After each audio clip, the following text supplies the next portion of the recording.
if you don't snap out, at some moment in your life, you'll never snap out. So I thought I have to snap out.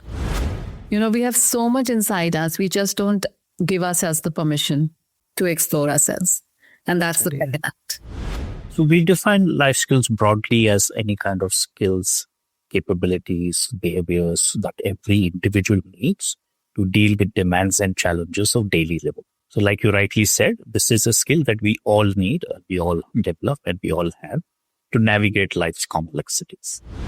A next silence that we want to tackle is actually young people as decision makers, not just participants, because we've often realized that young people, they are now a part of decision-making tables, yes, but much more as beneficiaries rather than co-creators.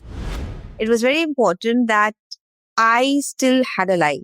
So I refused to believe that my mobility was the only element of my life, because it wasn't, right?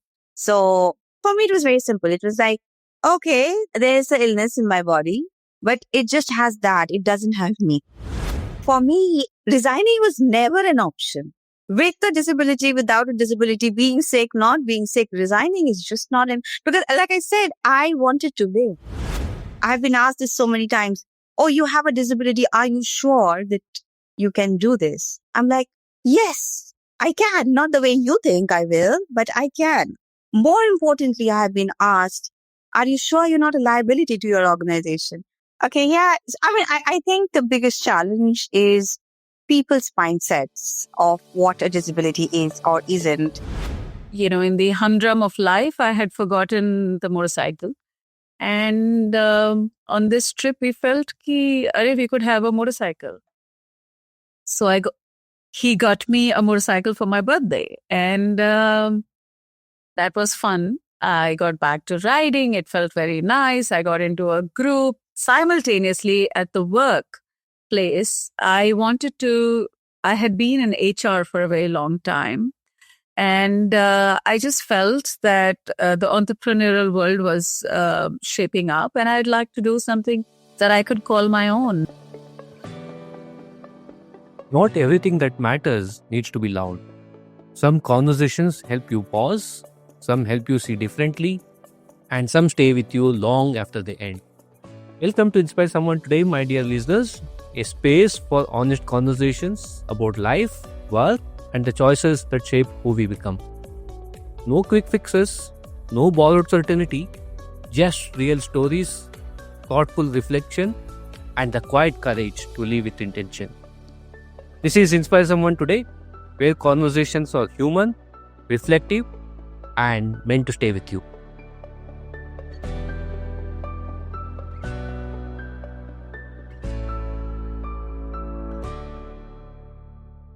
The start of 2026 began with a simple idea: to continue with the same humane conversations, but with a sharper focus. And we chose Changemakers as our first theme for the quarter. What followed wasn't just a series of conversations. It was a set of encounters with people who had quietly defied odds and are going about their work without noise, without fanfare. And honestly, what I'm taking back from this series is not just insights, it's the people. The stories that stayed, the moments that lingered, even after the recording was done. It's an absolute privilege to bring this summary episode, not as a recap, but as a reflection. In this episode, I'm sharing 7 lessons that emerged from these conversations. Lessons that made me pause and in some ways, rethink how we look at change itself. Some conversations inform, some conversations inspire, and some quietly stays with you. And this recap is one such conversation that I would want to bring it to your notice. It was very important that I still had a life.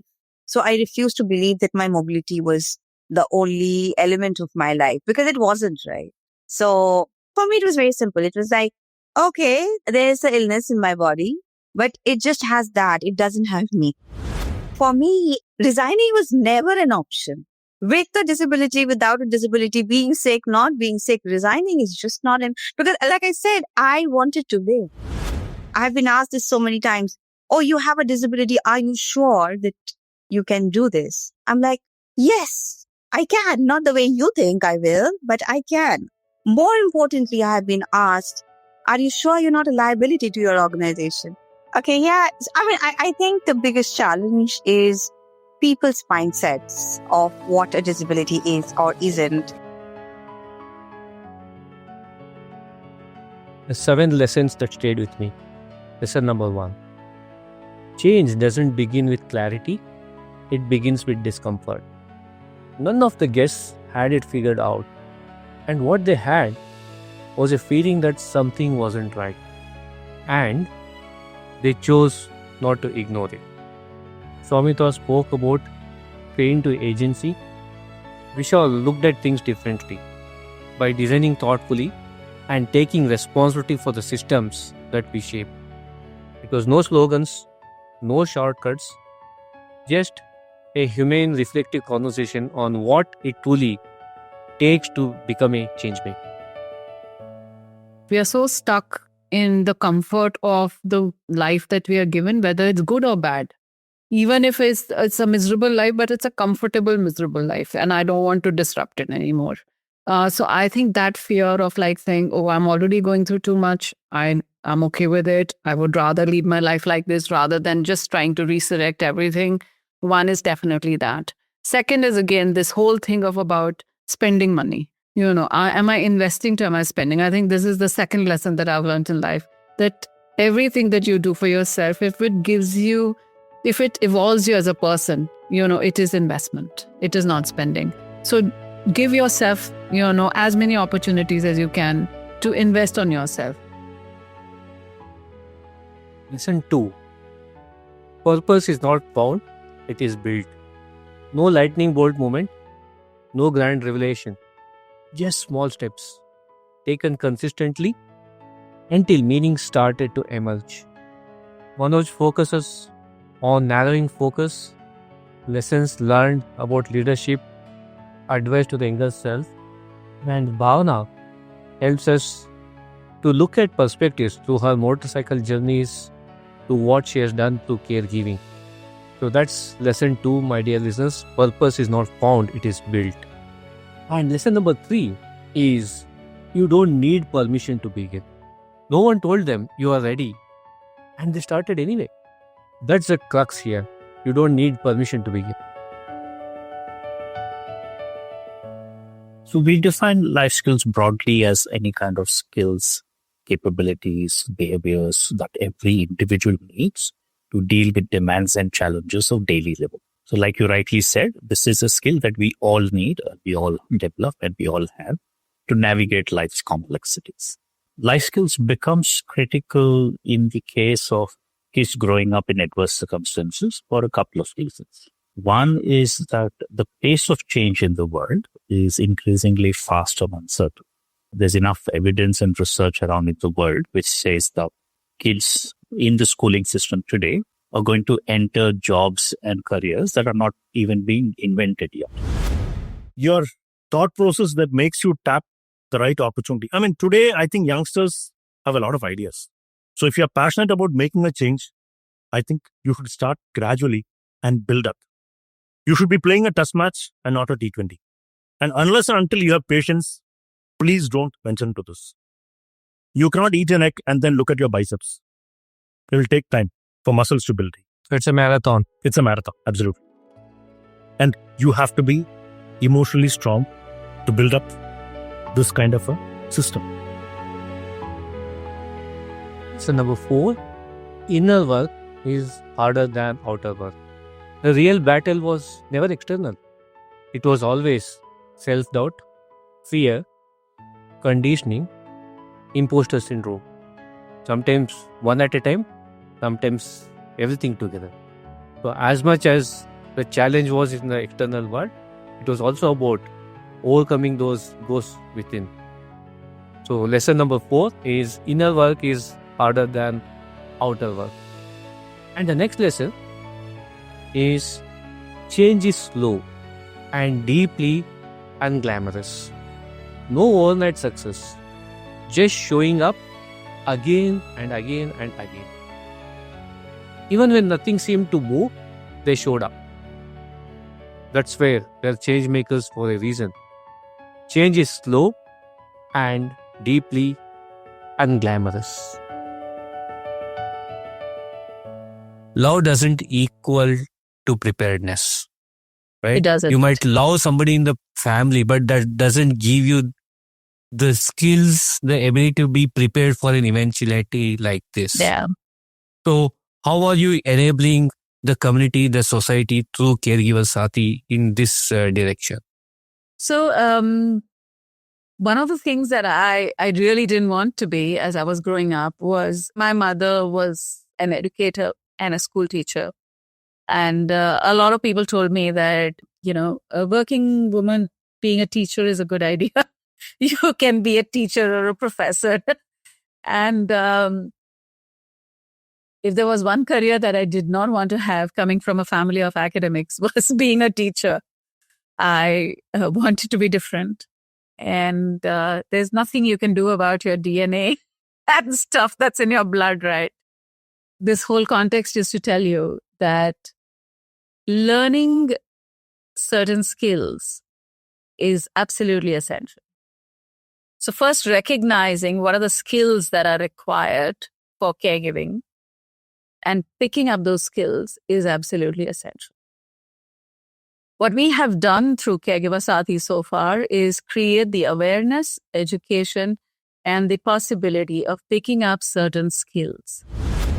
Speaking up becomes a responsibility when staying quiet does more harm than doing good. I think that's what I've often realized, right? You need to speak up for a cause. You need to speak up for change. You need to speak up and take up responsibility when you think, no, my staying quiet is doing much more harm than doing good. And I think that will be a moment in everyone's life. There will be moments that come in for a topic that you're extremely passionate about when you're like, no, this is my moment and I need to speak up for it. And at that point, to be very honest, it doesn't remain a choice anymore. I think it's about looking out for people who have been affected by it, or maybe using whatever voice, space, platform, opportunities, resources that you have to make sure that you are doing your bit.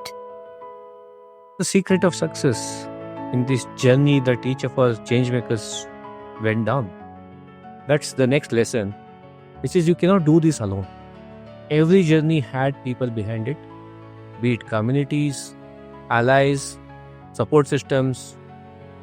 No one builds impact in isolation. And if you have that great idea that you want to do, think about it. Build a community. Seek out for support. And you will be surprised how much support you'll get back. So you cannot do this alone. Every journey had people behind it. So will be yours. The last lesson, the final one, lesson number 7. Your story is not your limitation. It is your leverage. The pain, the struggles, the experiences, the very things we try to hide often becomes the foundation of meaningful work. So that's lesson number 7. And just to recap, lesson 1 to 7, my dear listeners, change doesn't begin with clarity. It begins with discomfort. Purpose is not found, it is built. You don't need permission to begin. Inner work is harder than outer work. Change is slow and deeply unglamorous. You cannot do this alone. And the final one, your story is not your limitation, it is your leverage.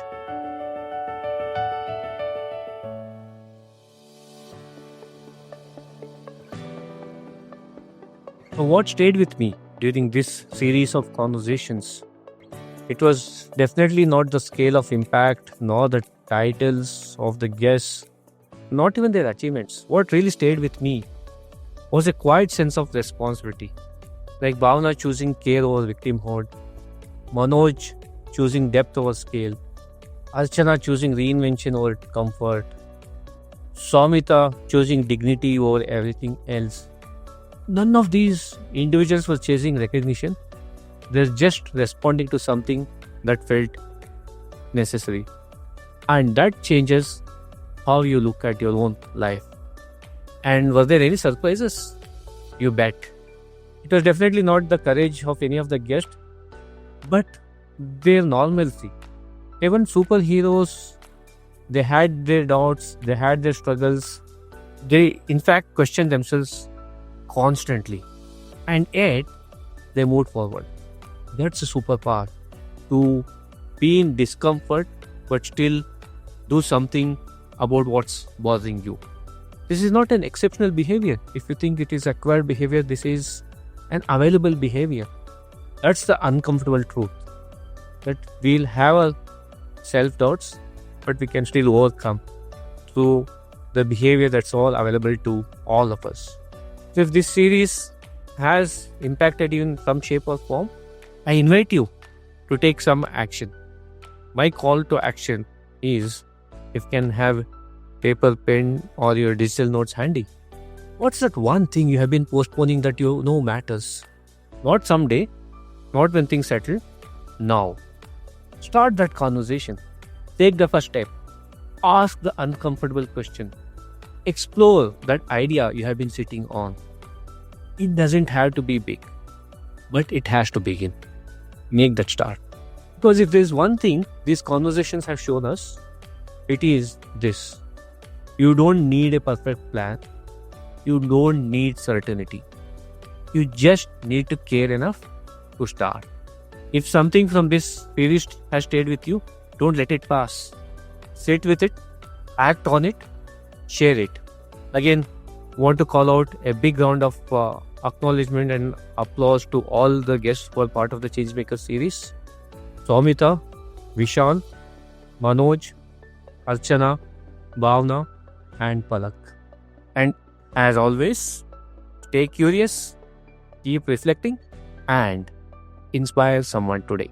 Thank you, my dear listeners.